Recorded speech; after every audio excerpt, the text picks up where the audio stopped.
And we're back. Hey, this is Eddie Rocks. Welcome to Eddie Rocks, the live stream. I'm going to go to an intro.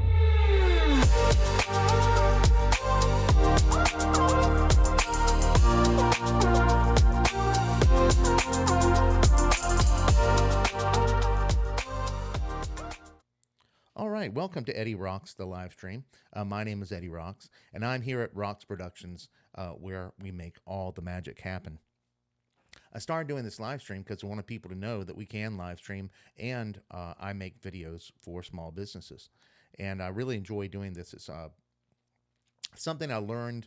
I started doing video when I was just young, playing around with video, but I didn't start doing it seriously until around 2011, and that was making some videos in my church in Hawaii.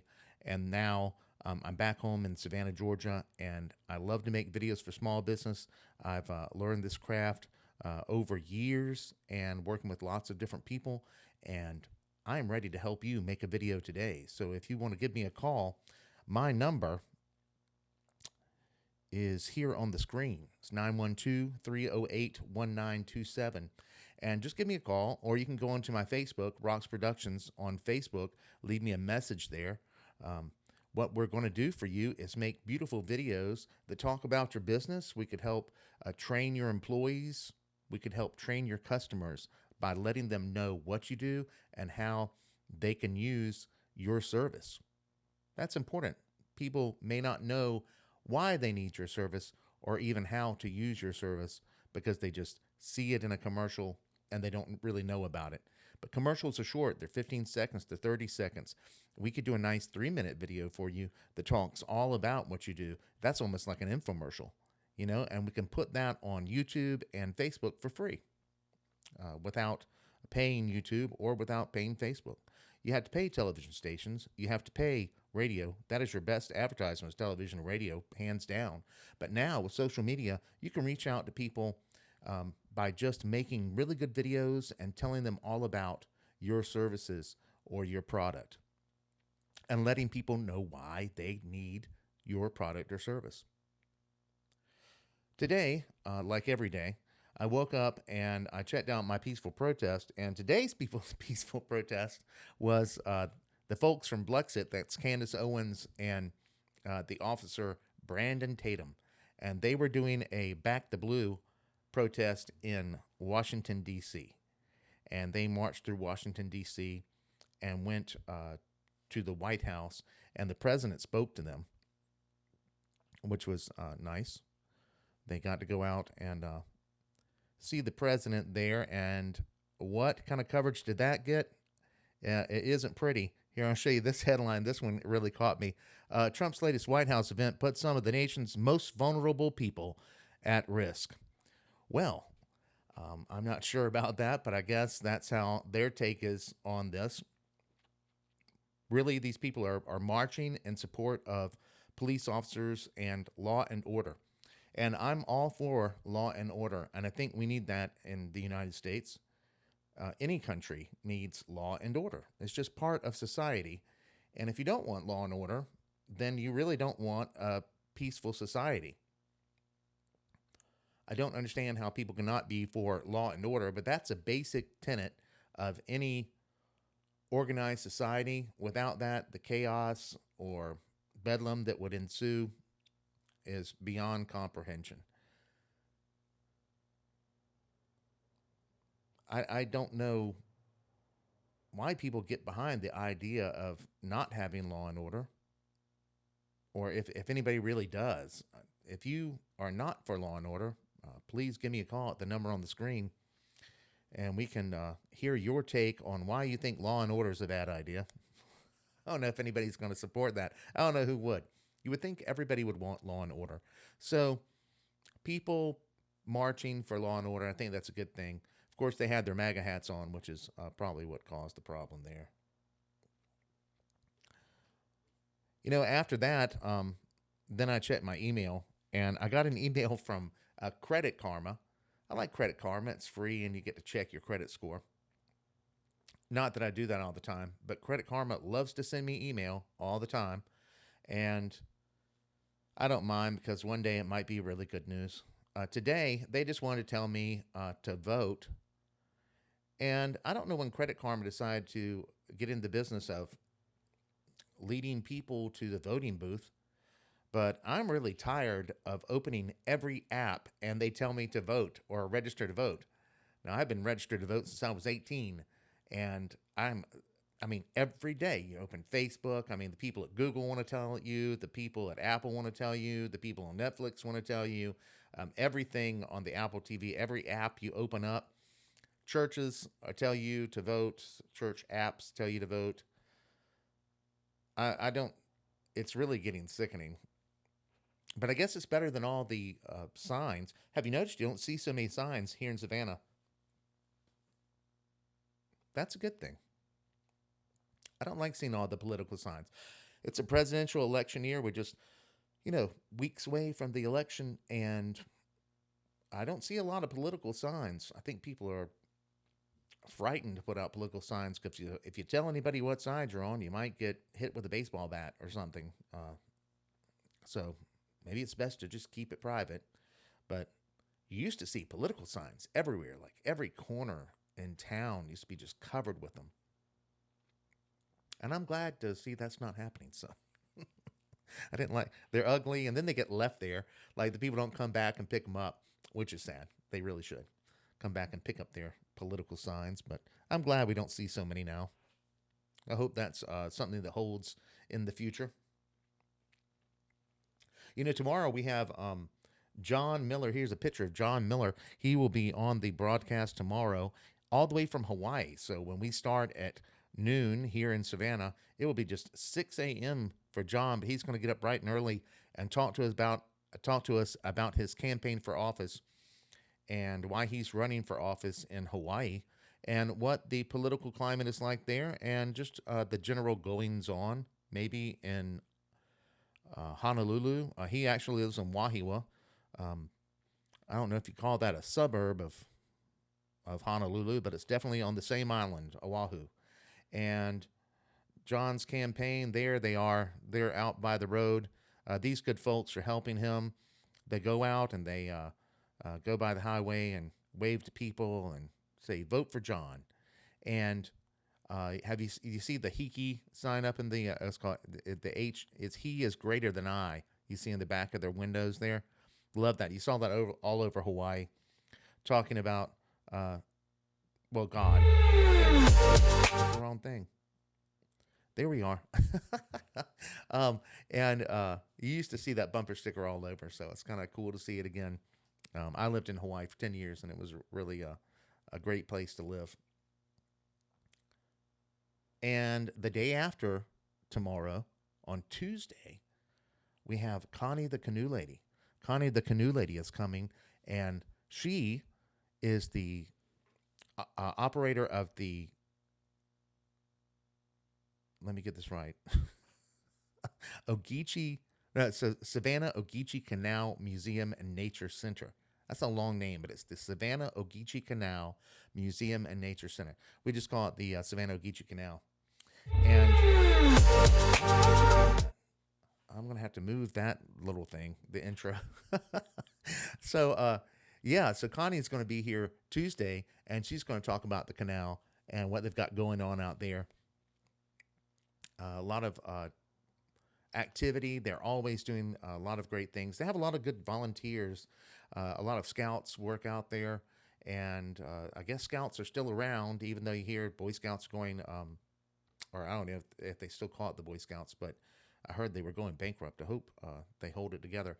I was in the Boy Scouts, and it was a really good organization. I really enjoyed learning all the things we learned. Gosh, I learned archery and everything to do with camping and cooking out in the wilderness, kind of survival stuff.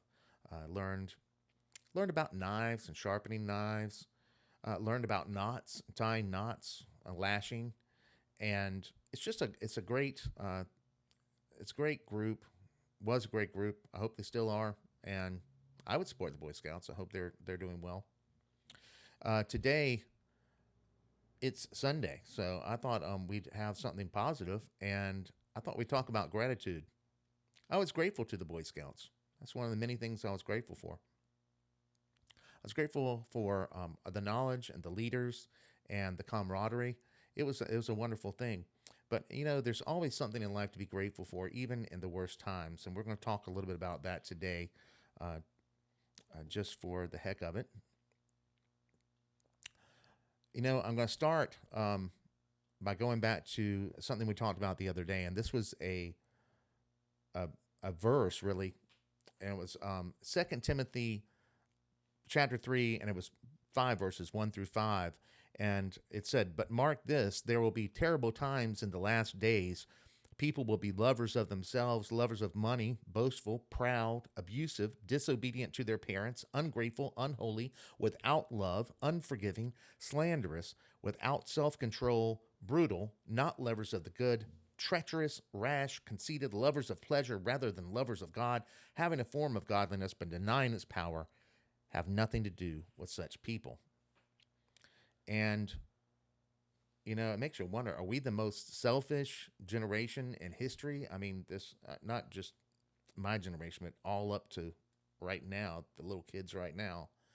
Are we just the most selfish, you know, people without self control that have ever lived on the planet? I mean, really spoiled, rotten group of people who just seem to have no gratitude. I think gratitude is the answer. I think if you didn't want to be like these things here, like the disobedient to your parents, ungrateful is right there, unholy, without love, unforgiving, putting all those together, brutal. Are we just the most ungrateful, unforgiving, slanderous people without self control that have ever lived on this planet? At least in this country, I think that could be true. In this country, I think we could be the the most selfish, spoiled, rotten, ungrateful group of people that have ever lived in this country. And if you disagree, you can always call me on the phone. Um, or if you agree, call me. Number's 912-308-1927. I've never had a phone call. You could be the first person to have a phone call on this program. That would be fun. Really, the verse goes on. Actually, we're going to go further down in it. It says, "They are the kind who worm their way into homes and gain control over gullible women, who are loaded down with sins and are swayed by all kinds of evil desires, always learning, but never able to come to a knowledge of the truth." That sounds familiar today. We have all these scientists working out there on our pandemic, and are they coming to the truth? Because you hear a lot of mixed information there, and for all of their learning and their knowledge, they haven't pulled us out of this quite yet. And do they really know anything? If they don't know the truth about this information, do they know the truth about anything? I think there's going to be a day coming when people see that the people in the church are happy and successful and living a life of joy. And eventually they're going to come around and say, there's the evidence. There's these people living a life of joy and prosperity. How are they having that and I don't? And maybe then they'll consider, coming into the church, because that's why they have that. That's why they have happiness and joy and prosperity and health, because they are in the church. God is blessing them. They've asked Jesus into their lives, and He's blessing them. So I always say this is not a Christian broadcast, but I'm going to share that with you. I'm a Christian, so that's what I believe. I mean, you can believe whatever you want. That's the freedom we have in America, and that's another thing I greatly believe in is freedom. That's why we don't want communism. Communism is the enemy. Socialism is the enemy. Believe me, folks, socialism is the enemy. And you don't want to be a part of it. They start making lists of people they want to round up that disagree with them, like Stalin and Mao. And then they start collecting you up, putting you in camps, and telling you you can't worship God, you can't speak your mind, certainly can't own a gun because that would be a threat to them. So all your rights would evaporate into the night. So fight against communism and socialism. So I looked at some verses on being grateful, and I think this one's really good for us. This first one, it says, "Give thanks in all circumstances, for this is the will of God in Christ Jesus for you." So give thanks in all circumstances, and that's really what you got to do. I heard a pastor here in Georgia say, "It's being thankful is not the caboose; it's the engine." Being grateful, praising God, being thankful for what you have, and being thankful for everything that's happened for you, what God has done for you. Every time He's rescued you, every time He's healed you, that comes first. That's the engine, not the caboose. You see, you don't wait till things are great and then say thank you. You say thank you in expectation. It's coming. It's right behind me. It's the engine that's pulling this train. So I think we could all turn around some of the ways we feel about all of our about the people out there that are on the other side with a little gratitude. I think that could really help. If you agree or disagree, please give me a call. I'd love to hear from somebody. The number is 912-308-1927. You know, if not tomorrow, we have a guest. It's going to be John Miller from Hawaii. And then on Tuesday, we have Connie from the Savannah Ogeechee Canal is going to come out and talk about possibly the great work they do to preserve that beautiful facility they have, just a beautiful natural preserve. Also, she might talk about the history. They have a lot of rich history out there. The canal era was a moment in time. And, you know, just talking about rescuing animals, keeping the animals healthy, and how we can do that. And of course, the first thing to do is not litter. Don't litter, because that just destroys the environment for the animals and for us.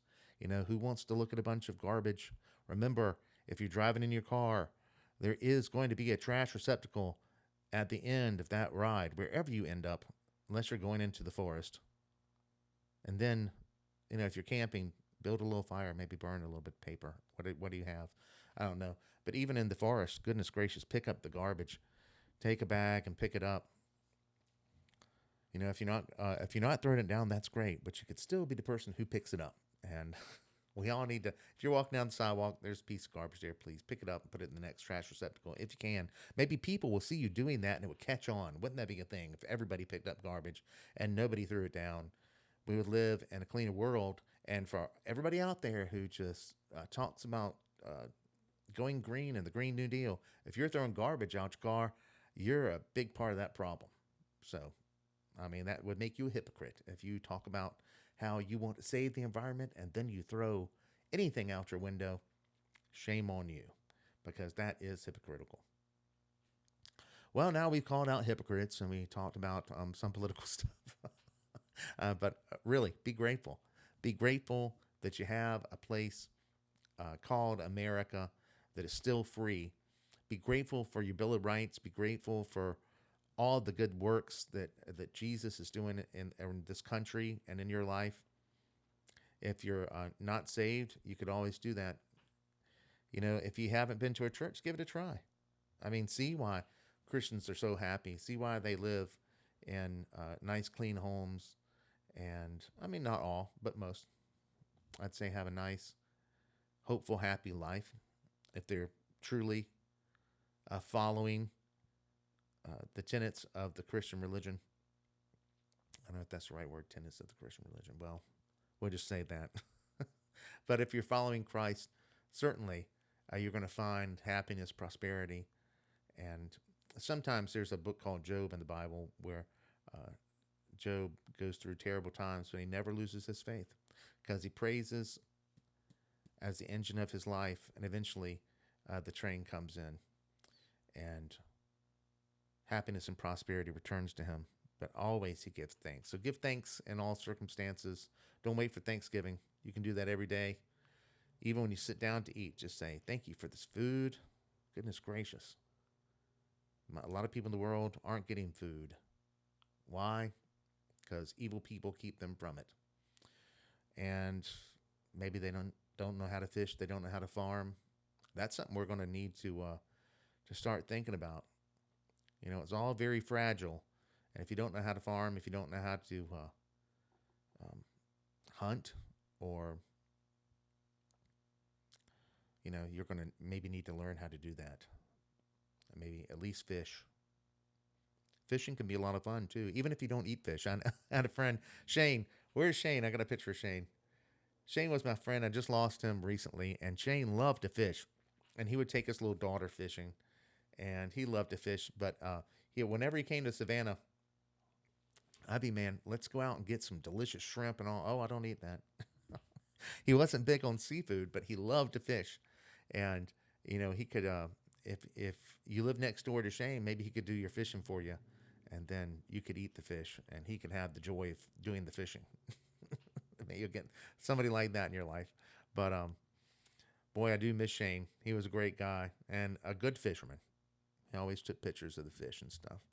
And he taught a kid how to fish, and that's always good. If you know how to fish, teach a kid to fish. Teach a neighbor to fish. I mean, especially if they like fish. You know, my dad would take us casting with the cast net, and my grandfather, my grandfather had the big drag net, and we would drag it behind. I think you had to get licenses and all for that, but he had a big drag net. Boy, you get a lot of fish with that. You get fish, stingrays, little sharks. We got all kinds of stuff. Shrimp, and that's what we were going for, shrimp. And so most of the stuff went back in. We were just going for the shrimp. But if you catch a big fish in there, keep that too. Some crabs. Crabbing is fun. Having a friend named Jennifer Sattler who likes to go crabbing. Her and Jim, good folks. So I'm going to wrap it up. I hope you all have a great day and a happy Sunday. And I hope you can find a way to be grateful. Share that message. Tell people, be grateful. And I'm grateful to have all of you Facebook friends. And together we're going to get through this pandemic. We're going to get to the other side. And we're going to keep our freedoms. God bless America. Y'all have a beautiful day.